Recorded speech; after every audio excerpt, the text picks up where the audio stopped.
কই রে সব কুত্তা গেলি রে? আরে দিদি এসো এসো, এই দেখো চলে এসছে। কোনো কাজ নাই, শুধু লোকের বাড়ি ঘুরে বেড়ানো কাজ। দিদি তোরা সব ভালো আছিস তো?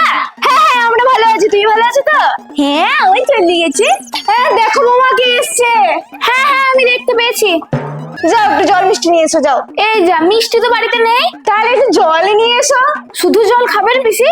না থাক, আর জল আনতে হবে না, আর জল খাবো না। দেখছেন তো তাহলে আমার জল আনাটা ফালতু হয়ে যেত। দিদি কি খাবে বলো? না না না এখন কিছু খাওয়া যাবে না, এই মাত্র গরম থেকে এলেন, কিছু খেয়ে স্ট্রোক হয়ে গেলে কেলেঙ্কারি কাণ্ড হয়ে যাবে। আরে পিসি কি ব্যাপার?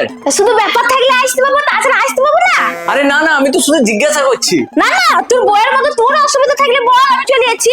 না না। হ্যাঁ তুমি যাও তো, রান্নাঘর থেকে কিছু করে নিয়ে এসো। হ্যাঁ যাও, পিসির জন্য কিছু নিয়ে এসো যাও। চলে আসছে সব গিলটি সকাল সকাল।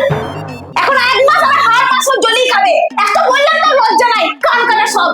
না না পিসি, তোমাকে বলেনি, মনে হয় ফোনে কথা বলছে। হ্যাঁ আমি নাক্কা তো কিছু বুঝছি না। আরে সত্যিও ফোনে কথা বলছে। হ্যাঁ তুই যা তো, আস্তে আস্তে ফোনে কথা বলতে পারকা। হ্যাঁ হ্যাঁ যাই যাই যাই। এই তুমি আসতে বলতে পারছো না? বাইরে থেকে সব শোনা গেছে। যাক শোনা, আমি তো সব শোনাবার জন্যই বলছি। অনেক বেহায়া মানুষ দেখছি, এইরকম মহিলা একটাও দেখিনি লোকের বাড়িতে খাওয়া